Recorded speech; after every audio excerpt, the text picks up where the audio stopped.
So I think it's important to remember that because your IRA is making the investment and technically not you personally, that you're going to find with all administrators, they want the IRA titled a certain way. So with Mhm. Advanta, we want it Advanta IRA Services, LLC, FBO, and your name and your account number, or you can leave off your name and just use your account number. And when you're kind of giving that, you're showing.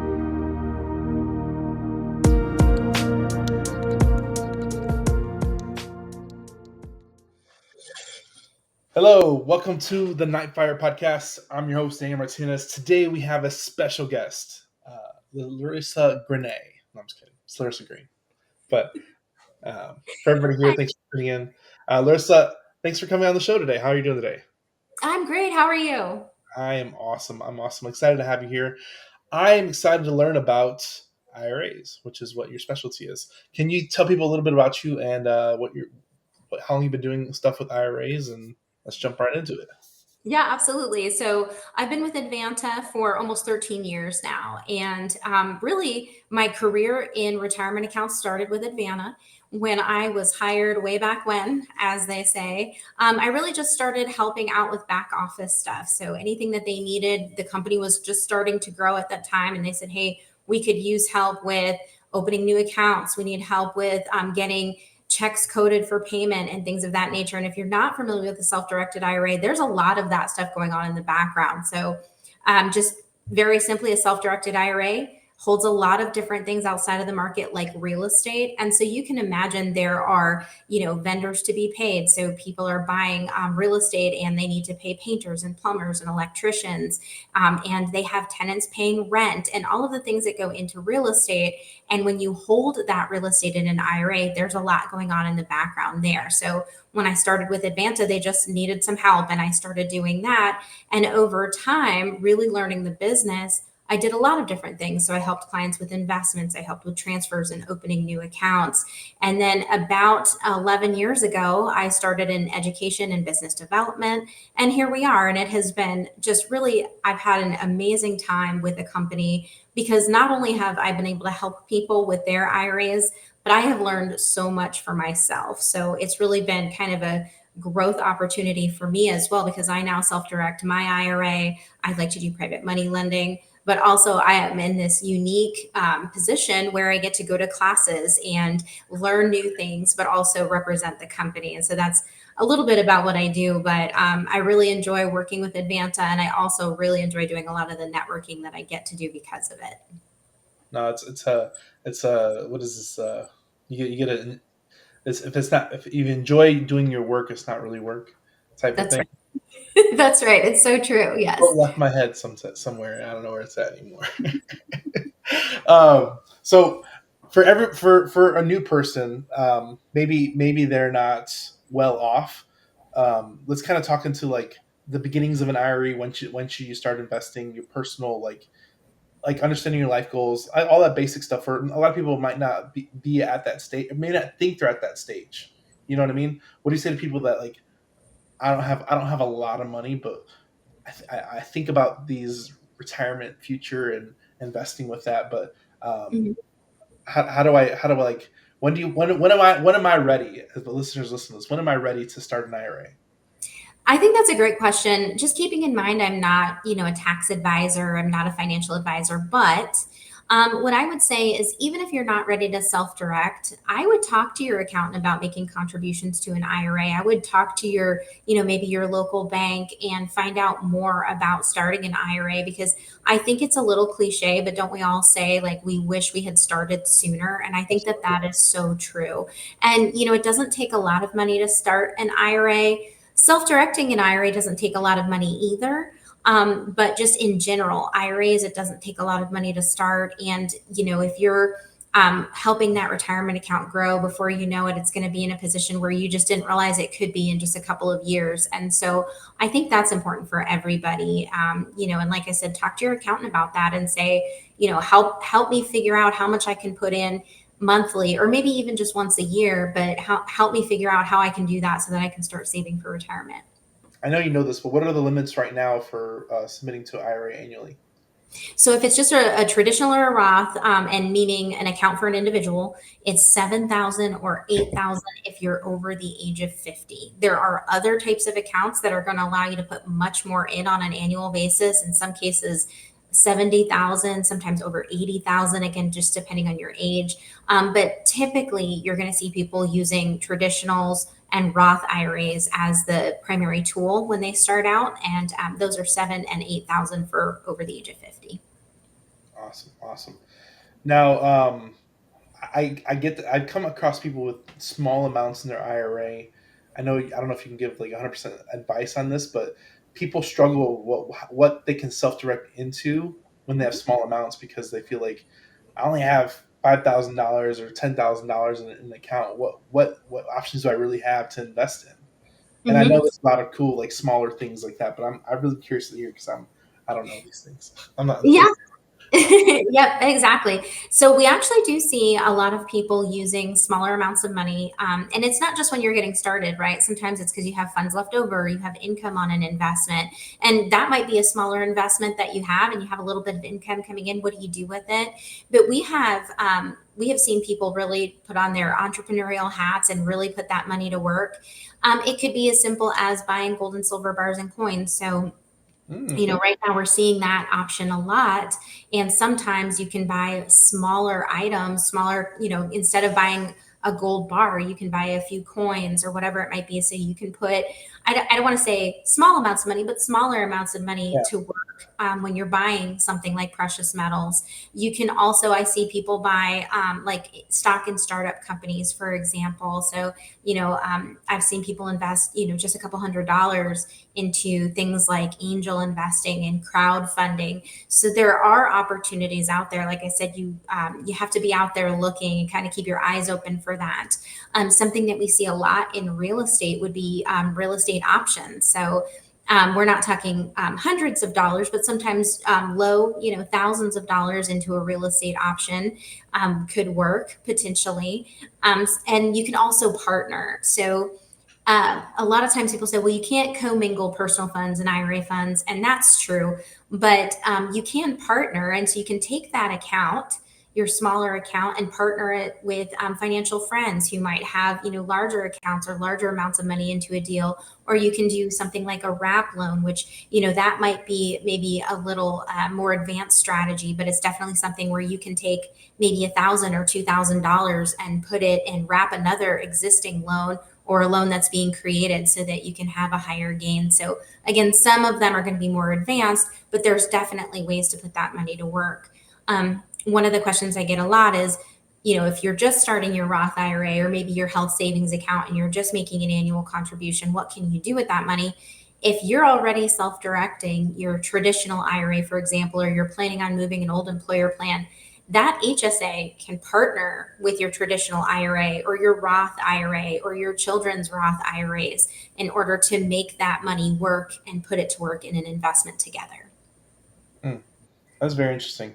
I didn't understand the partnering in the commingling thing, but tell me a little about precious metals. It just piqued my interest. Do you guys hold the precious metals like in a vault, or does the self-directed person kind of put it in their vault and they want to Mhm. sell it? It kind of goes back to the IRA. I didn't know you could buy precious metals with your IRA. I had no idea. Yep, you can. You can't hold them yourself, and we don't hold them. We work with 8 depositories, so you can choose your depository. Yep. And yep, so it would be prohibited for you yourself to hold them or any person that's considered disqualified. But yes, you have a lot of options in depositories, and you actually choose where you're going to purchase from, and then you work with the vendor and then the depository to make that purchase. And then we just coordinate with them so that IRA funds are making that purchase and getting that purchase over to the depository for you. Interesting. See, learn new stuff all the time. I enjoy conversations like this because like it's one of those things where you don't know until you ask, and you don't know until you ask the right person. Um, let's talk about. I want to talk about a little bit. Like you mentioned that you're investing with like hard money. Is that like notes, or is that just straight like first position like partials? Like what type of investing can people do with the IRA, and what are you doing currently? So The answer is yes, you can do all of those things with your IRA. So you can buy partials, you can buy existing notes, you can buy, or you can invest in new. They don't have to be first position. The IRS doesn't have any real guidelines on that. So it could be a second or a third. And for people listening, sometimes people say, well, why would you invest in a second? Well, for example, sometimes you'll find wrap loans are going to be in second position. But again, when you're investing, you're always doing your own due diligence. So even if you don't self-direct with Advanta, just know that when you're self-directing your account, it's going to be up to you to do your own due diligence. And I like to say, feel comfortable with the deal and the person you're dealing with. So when you're looking at something like a second position or a third position, you're looking at the person you're dealing with, the deal, is there enough equity in the property? Your self-directed administrator like Advanta, we're not going to give you those, that advice. We're going to say, if you're comfortable with this deal, then we're going to help you do it in the name of the retirement account. So it'll be important for you to look at that. But certainly you can make those investments. So if you came to us and said, hey, this is a third position note, but the equity is XYZ, so I'm going to do it, then we're just going to say, okay. But we do see people make those investments in different positions and different strategies. And it could be, that they're investing, partnering with their spouse's account, or they're investing with a mortgage broker, for example. There's a lot of that. So it just depends. For me personally, like I look at every deal, and if it makes sense, I'll look at that. But that kind of goes back to, so sometimes people will say to me, well, what are your guidelines? And I think something that I learned from going to different classes and networking with people is that I will look at a deal and determine my guidelines or what I would require for that deal based on the deal itself. Hmm. Now, you mentioned about people you know and trust and all that stuff. I've come across different situations where people invest with their IRA and they're having to take legal action and do other things like that. How does that work with the IRA as far as like, because I know you as a self-directed IRA can you choose and what things you do and how you do it, but Right. how does like attorneys work or anything like that? Any like litigation? Do you have to bring in an attorney that represent the IRA as the? I don't know how it works. I'm just curious. Yes, I would say, I don't deal on the legal side that often, but yes, if you needed to hire an attorney, then technically it is the IRA hiring the attorney. So for example, if you had a piece of real estate, then your IRA, so you would choose the attorney, but your IRA is hiring the attorney for that proceeding. So, that is something to be aware of. Again, maybe part of your due diligence, Yeah. in knowing what you might have to know in the future in the event that you have a tenant that doesn't pay or a borrower that doesn't pay. It's very interesting, very very interesting. I know with the IRAs like it just gets it can get difficulty and muddied, and a lot of times it works with a good company and a good custodian that's going to help you walk through these things because you can't do certain things in certain ways that you normally Right. could if you were the owner or your LLC was the owner. Mhm. How does like processing paperwork and all that stuff, because I've heard, not that I've heard it about Advanta, but I've heard bad things about like custodians. They're very scrupulous on different types of transactions, or they're very um, overbearing on the processing. What's the good and bad that comes with that with different companies?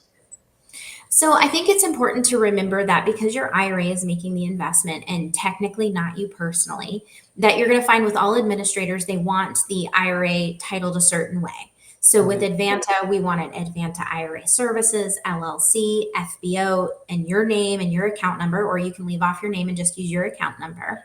And when you're kind of giving that, you're providing information that says, hey, IRS, this is an investment of my retirement account. And so I think it's important to know what that vesting is so that when you're going into something, when you turn in that documentation that supports that investment, you know what that vesting should look like. At Advanta, we provide everybody an account manager. So everyone has an account manager. Each account manager has a certain number of accounts so that they can help you on a personalized level so that, you're not saying, well, I don't hear from them or I can't get them on the phone. and you have their direct extension, their direct email address, and that individual is helping you with everything, making annual contributions, making investments, transferring funds, whatever it might be. And so that makes the process a lot easier, so that if you turned in paperwork and said, hey, I'm doing this private money loan, here's the note and mortgage, and we looked at it and said, hey, the lender should be your IRA, not you personally, then we send it back to you and say, hey, Daniel, can you get this fixed? Instead of you having to wait for it to be reviewed and it goes in a queue and things like this. So we do our business a little bit differently. So that really expedites the process. But if you're not dealing with Advanta, just know that that's what they're looking for. And so if you're not sure what the vesting on your IRA account is, before you put that paperwork together, before your attorney does it, before the investment provider does it, you could reach out to them and say, hey, what is the titling supposed to be? And then give it to whoever's preparing the paperwork for you, so you can skip that step where they have to send it back and say your paperwork doesn't have the correct information on it. So that's going to be number one. Number two is just making sure you're available, because in our processing, we do an outgoing phone call just to make sure that you're ready for money to go out.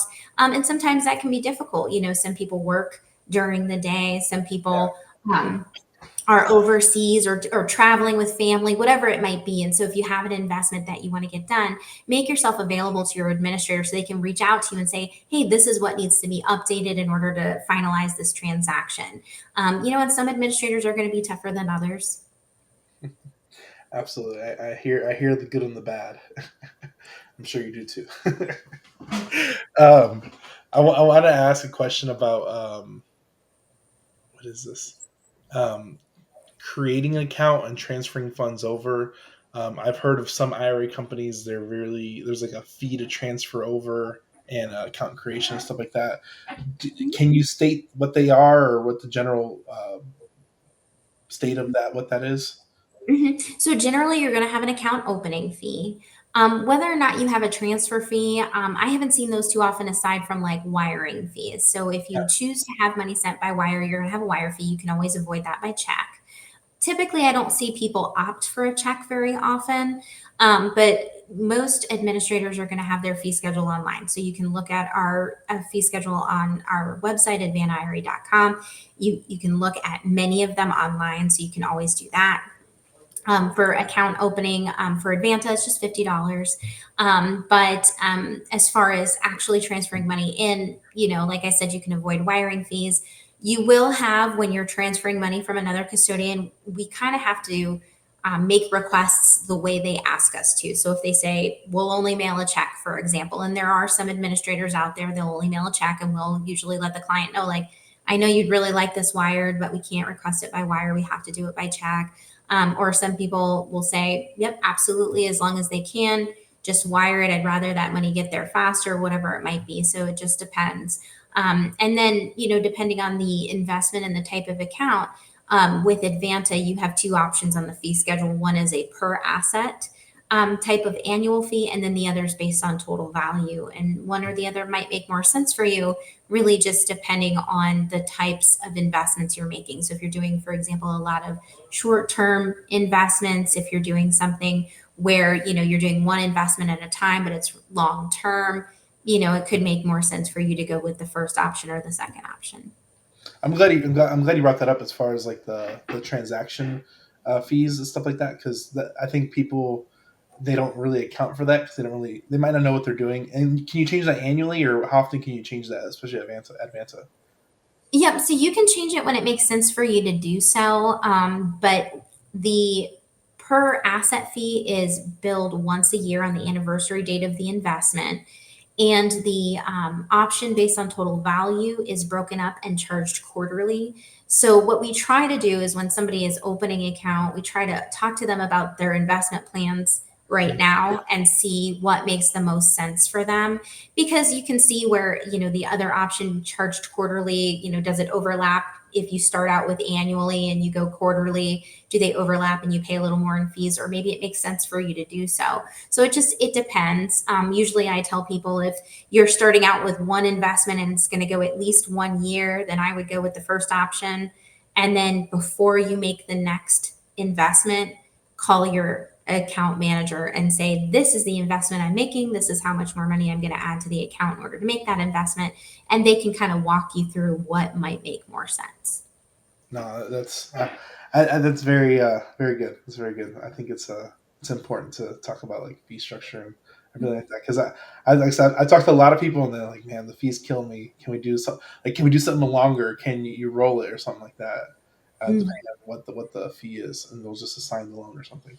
So there's different things like that. So I think it's very keen and it's cool to have open conversations about that. Um, what has been um, what has been like your what is a question that somebody has asked that I haven't asked? Because Mm-hmm. I feel like I asked pretty good questions, but some Mm-hmm. what's something that people need to know about IRAs that maybe something I overlooked? So something that I get asked all the time is what type of IRA can you self-direct? And for some reason, I think because a Roth IRA is after tax, that they think it's only Roth. So anything that ends in IRA can be self-directed. And then I mentioned health savings accounts and education savings accounts. So those can all be self-directed. That's the first thing. I'm not really sure why people always think that they have to have a Roth IRA because somebody will say to me, I'm not ready to pay the taxes to put it into a Roth IRA. So that's not the case. You can self-direct anything as long as it ends in IRA. And then we also get the question a lot is when I make this investment, how quickly do I have to pay it back? So the assumption is that this is more of like a loan from your retirement account. And people ask me that all the time. If I buy 123 Main Street with my retirement account, how soon do I have to pay that money back? It is not a loan of the IRA. It is an investment of the retirement account. So just like you hold stocks, bonds, mutual funds, when you hold those types of investments, I think they're just so common that we don't even think about it. It's kind of set it and forget it. We pull up our statement, we see, the name of the brokerage firm, and then we see the names of the stocks and how much we hold in that stock, and we understand it's being held by the retirement account. Real estate investments, gold and silver bars and coins, even things like cryptocurrencies, and private placements. This is all the same. It is held by the retirement account. So if you have an Advanta IRA, when you pull up your statement, if you've made investments, you're going to see those investments listed. And remember, we talked about that important step of making sure everything is vested properly in the name of the IRA. And that is why it's showing it as an investment of the account. So you're not borrowing it. There's nothing you're going to pay back. You're making an investment. And now, as a self directed account holder, you're going to make the decisions as to how long will you hold it, or what terms did you agree to with your borrower. What does the limited partnership look like when you signed that contract and got into the deal, things like that. So these are still investments of the account. You're not borrowing any money from the retirement account. I have a really good question I just thought of. Can a IRA become a participant or part owner in an LLC? It can. Yeah. A lot of times you'll see people term that checkbook IRA if it's a single member or maybe, just a few people involved so that the IRA can have checkbook control. So if you see single member IRA or single member LLCs for the purpose of checkbook control, you'll also see that with trusts. So personal property trusts and land trusts, you'll see the IRA as the owner essentially or grantor and beneficiary. Yeah. And that will kind of give that individual some checkbook control over that account. But it can also, be a member of an LLC for investment purposes. So maybe there's a subscription agreement or there's, an operating agreement showing all the members, and the IRA can do that. Or you also do see like limited partnerships where IRAs are a limited partner to some syndication or private placement. Interesting. No, that's um, can an IRA partner with your own business, or is that commingling? It could be commingling. The answer is probably not, but this is now a gray area where, the rule is if you own less than 50% and you don't necessarily control it, then there's potential there. But this is where I would definitely say, talk to an attorney, someone who can help you structure something like this. Because in the rules, it says you can't have a current benefit from your IRA. And so if you're taking that IRA money and you're putting it into your business in some way, now you're talking about, is there a current benefit? Are you controlling that money? But further to that, there is one exception to that rule, and it's called a rollover for business startup. Are you familiar with that at all? Oh, let's cover it. This is good. Yeah. Good. So a rollover for business startup, or ROBS plan, is when you take you create a new 401k, you roll money into it either from an old employer plan or an IRA, and then you have a new business or business startup, and it has to be a C corporation. And then the 401k can buy shares of that C corp so that you are funding that business. And now these rules are going to be different from that first set of rules where you can't benefit. And again, this is where I would definitely recommend having an accountant or an attorney help you structure this, because there are some rules involved. I mentioned it has to be a C Corp. The 401k is buying shares into that business. You do have to have the shares valued every year. What are you allowed to do with that money? There's going to be, some things that you should be aware of. But also, when you are having, if you're making the decision to maybe bring employees on board, what do you have to also offer them in terms of the 401k and possibly buying shares into the business? There's some more things to know when you're looking at rollover for business startups. So I would recommend talking to an accountant that's familiar with that. But it is certainly a possibility, and it kind of the rules for that are different than the no personal benefit rules that you see typically in a self-directed IRA. Interesting. I'm glad I asked that question. I had no idea. This is one of the things I love about podcasting. I don't know a lot of these topics through in and throughout because I'm not in the business 100%. So it's just you learn by having conversations or listening to conversations, and you get better and do better. Um, I think we're going to end it here. This has been really amazing. I have advantaira.com/Lissa Green. Where else can people find you online? Yeah, we're on Facebook, Advanta IRA. You can find our YouTube channel, search Advanta IRA. So there's a lot of opportunities there too, because we have ongoing education. So definitely check out our YouTube channel, because our webinars are usually twice a week and they're all recorded and they're posted there. There you go. For everybody here, go like, share, subscribe. Definitely go check out advantaira.com/Larissa Green. And thank you for coming on here and just sharing the information. I hope people can learn and start building their investment future today, because I think it's really important out there. Thank For you. everybody here, go like, share, subscribe. We'll see you next time. Thanks, Larissa. Thank you. All right, bye-bye.